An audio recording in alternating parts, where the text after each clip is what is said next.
First time in a long time, there is optimism surrounding the New York Giants heading into a season as they enter year 2 with their quarterback Jackson Dart and year 1 under new head coach John Harbaugh. The team is hoping the duo can bring the team back to the playoffs for the first time since 2022.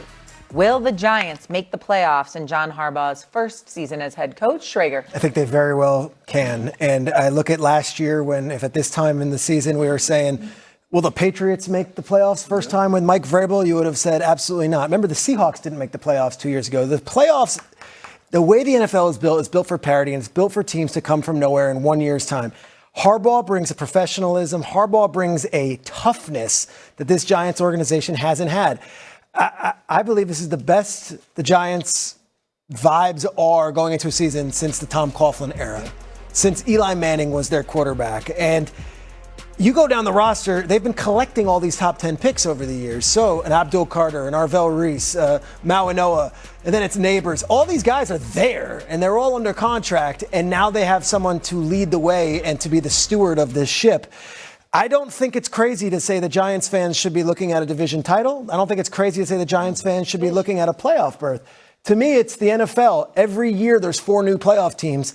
Giants made serious upgrades everywhere across the field, and most importantly, in their coaching staff. To me, that's the expectation in the NFL right now. Winning their division. Yeah. The same division. Okay, go on. Yeah. As much as I like everything that the Giants have done this offseason, Harbaugh, I feel like, has given them another sense of accountability. The way he's talked about this team, the way he's handled things that they've come up. The Eagles. Yeah. The Cowboys. Yeah. A healthy Jaden Daniels. I'm not so fast to say, like, this is a playoff team. This is a team that won 7 games in the last 2 seasons. You mentioned the New England Patriots, but my counterparts on the other side of the table said, well, they just got lucky. So you look at this New York Giants team, they're not going to have, or they're not afforded that same type of luck because they're not going to have a schedule that's the easiest one since 1990, whatever. 1999. Go ahead, my bad, get the numbers right. So since 1999. So it's going to be a little bit more challenging for them in that division to win week in and week out.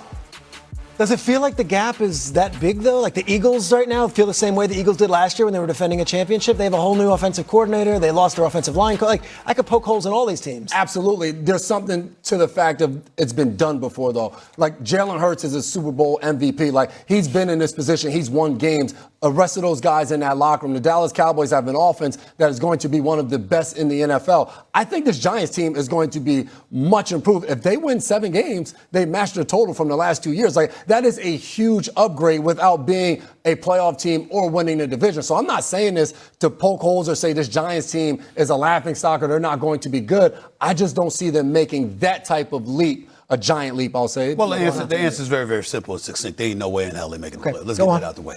There ain't no way in hell. I'm not that strong. I'm going to say it. There ain't no way in hell they making the playoffs, right? And I mean no disrespect whatsoever, even though their social media department need to get their act together with what they put out about Coach Harbaugh. I mean, that was a bad look. It's not his fault. My goodness. You got to do better. Good speech. No, it wasn't. No, it wasn't. You got to do better. It's not his fault. It wasn't a great speech, but it wasn't his fault. You don't do that. You got to know content well enough to know. You don't put that 5 times. Really? The New York Giants. So what? He ain't done a damn thing in years. I mean, what the hell's wrong with them? That's not his fault. That's that damn social media department. Get it together. But here's the deal. The New York Giants are better. They're better because of Coach John Harbaugh.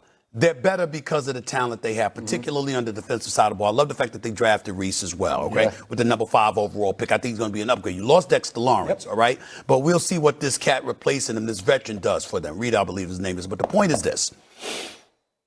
You're playing against the AFC South and the NFC West. That's their schedule. Let me remind people who those teams are. Reigning defending Super Bowl champion Seattle Seahawks. Indeed. The Los Angeles Rams, the favorites to come out to win the Super Bowl. Obviously, the San Francisco 49ers and the Cardinals. Out south, in the South, you got Jacksonville, you got Indy, you got Houston. See what I'm saying? Sorry. Don't forget my Titans. Sorry. Yeah, your Titans too, whatever. The point that I'm making is that you got that going on, all right? They ain't going to go 4-13. They're going to be better than that. Yeah. It might even be a 500 team. I don't know about Neighbors. That brother's a stud. I don't know about his health. When he's healthy, I think that brother's all world. Best in the game.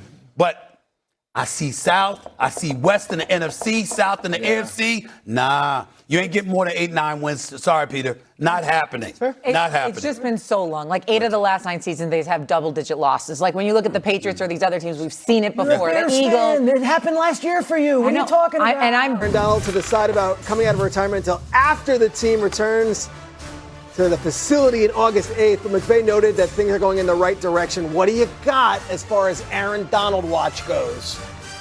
Yeah, I asked their GM, Les Snead, what he knows, and he said, I don't know. He said, I know he's ramped up his workouts, like he's doing more back-to-back days, higher intensity workouts, because he's putting his body through this whole, and his mind, I guess, through this whole trial phase of, do I want to do this? Can I not only get through another NFL season, but do it at the level that I, Aaron Donald, am accustomed to? The way Les put it was, he said, whatever his Madden rating was when he left, he wants that to be the same when he comes back. So he wants to be sure that he's not just, coming back to ride Myles Garrett's coattails. He wants to be Aaron Donald and have an impact.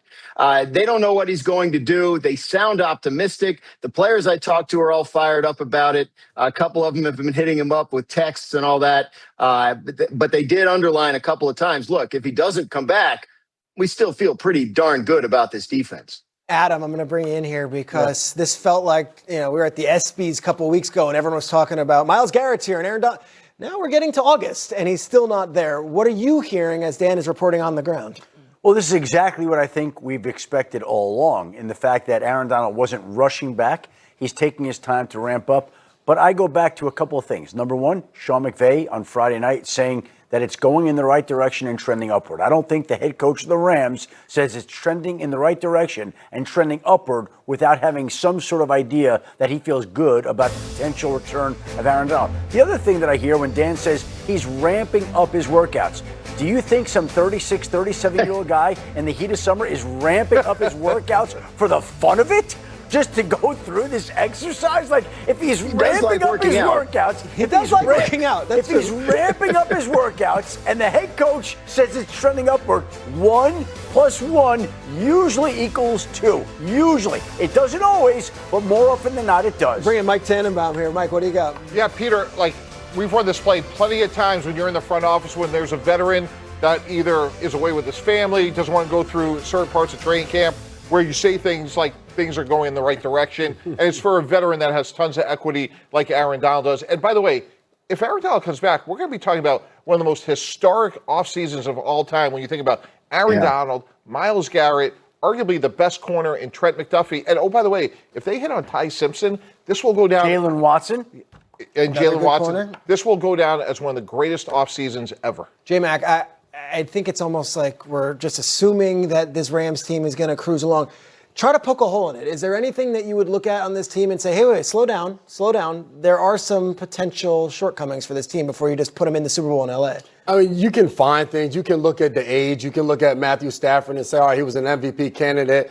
At his age, he got drafted with me. I've been sitting at these desks for 5 years now. So you can say, all right, he needs to stay healthy. Devontae Adams went through some injuries. But when you start doing that, you can say that for the 31 other teams as well. If they have injuries at major positions, their linebacker spot is probably the most questionable part of defense. But this team is really good. You can find anything you want. And yes, you have to go out there and do it. But the addition of a guy like Aaron Donald on an already stacked team is just unbelievable. Dominic Foxworth said this, as soon as Aaron Donald starts entertaining putting on a helmet, you're coming back. Once we're done, no one's just putting on a helmet to go play some pickup football somewhere. When you start doing that and ramping up workouts, he's not getting ready for the Little League, the Pop Warner to coach a kid or anything like that. He's getting ready to come play some football. Graz, I'm going to give you the final word on the Rams. You were there all day yesterday. What do you think? After practice, I talked to Kevin Dotson, one of their offensive linemen. I said, what's it like practicing against Myles Garrett? He said, as soon as we turn around after breaking the huddle, the first thing everybody does is find out where that guy is. Because if you can't figure that out, you can't figure out any of the rest of these things. He said, there's not many players in the league where you say, we're going to change our offense just to block this one guy. And I said, give me an example of another player like that. And he said, Aaron Donald. Yeah. Graz, you're going to be in L.A. with the Chargers today. I expect a full Mike McDaniel imitation tomorrow on the show. Get on that. Imitation. I need that. All right. I'll work on that. Adam, you got one more note? What's Yeah, up? I was on the phone with the Rams this week, and I always like to say, what's standing out Yeah. of camp? And the first thing that came out of somebody's mouth was, Myles Garrett is even better than we thought. Yeah. Now, that was prior to his lower half body soreness, but still,